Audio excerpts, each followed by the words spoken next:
Hi, welcome to amka, and this is Anna. And this is Anya. And today we'll be talking about women's rights. All right, so the first topic is how women do not, get the same rights as men, especially in the workforce or just in general, such as laws. Healthcare, laws, everything that's you would think of as a fundamental human right. Women just generally tend to have less access to these things. Yeah, and you've been researching a lot about Germany's women's rights. Would that be correct? Yeah, mainly into the topic of abortion laws in Germany. Okay, and could you tell us a little bit more about that? Yeah, so abortion is actually never legal in Germany. In any case that you get abortion for, even if it's for health reasons, it's still technically, defined as illegal. It's just that they call it, the German word for it is unstrafbar, which means even though it's illegal, you can't be punished for it. But the fact that it's still illegal, it creates big stigmas around getting the abortion. And also, if you're getting an abortion that's not for a reason of health or because of a pregnancy that was conceived through sexual violence, you have to see a counselor first to talk about your reasons for getting an abortion, your life circumstances, etc. And these counselors are actually by the government, but many of them are by churches, and they tend to take a very biased stance where they like to try and convince the woman to not abort the child, maybe carry it to term and give it up for adoption, or just take care of it but get financial aid or something. Yeah. Mm-hmm. Yeah, that's true. But let's say that this was health reasons, or they allow you. Do they have to also go through the counseling process? How does that look for a woman that conceived a child through sexual violence and such like that? So if the child is conceived through sexual violence, or if it's for health causes, you wouldn't have to see a counselor. But it can still be pretty hard to find a clinic where they have abortions in Germany, because up until 2022, there was a law that was in place and actually had been put in place by the Nazis.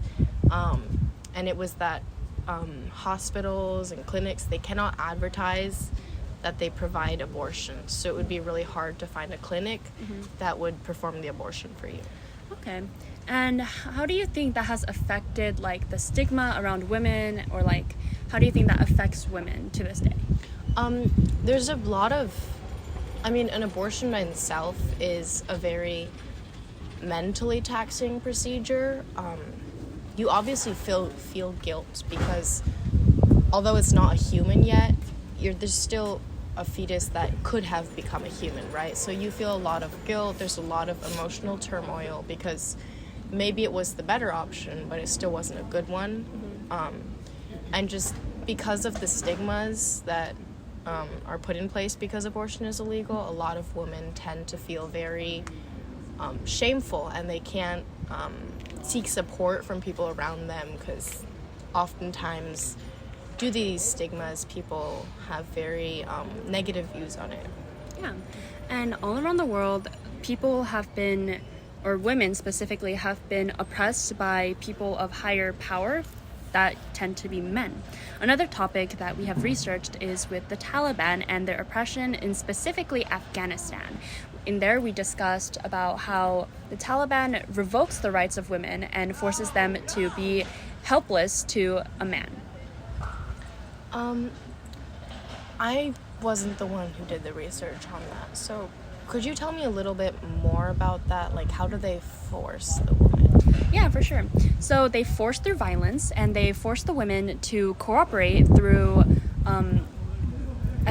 fear. They operate through fear. They usually walk around the streets with guns, with swords, and they do those, government disappears. I'm not completely sure what they're called.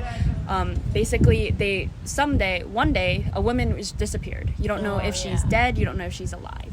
Another thing is that they do make public humiliation towards a woman, which is it's I believe it's popular.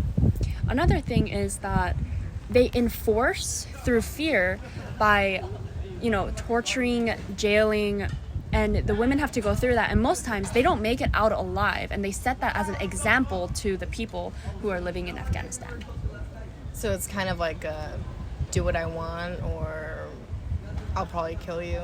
Yeah, so women don't have much say, and for the protesters that have been protesting this since like the late 1990s to the early 2000s, they have been trying to fight for their rights. But whoever was caught in the protest and you were named face, then you just disappear, you're gone, and they don't know what happens to you. And all of the reporters, all of the protesters, they're either dead, jailed, or tortured.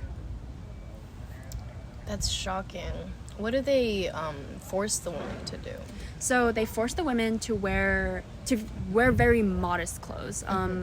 They're not like a hijab, but they wear like face coverings. Oh, a niqab. A niqab, yes. They cover their face like head to toe, like nothing can be seen, and it's in black. And they have like this little slit through their eyes so they could be able to see. And basically, if you don't wear that, then you're gonna go home or you're gonna get arrested because it's the law for the Taliban. And there were women who tried to, they tried to protest it. And at one point, the Americas, we did try to help them. And it worked back in 2000. So after 9/11, the U.S., went to the Middle East and tried to help get rid of all these terrorist groups. And in 2002, they successfully shooed away the Taliban to the point where they would no longer be a threat. However, back in 2021, the Taliban went back into the power stronger than ever and forced the women to do even crueler stuff and making sure that they really put their feet inside where they don't belong. That must be really hard for the women, not having basic human rights and stuff. Yeah, and all over the world, this is still happening. So as the podcast crew of AMKA, we are here to make sure that the voices of women are heard and that people hear true information with as little as bias as possible. Yeah. Thank you. Thank you.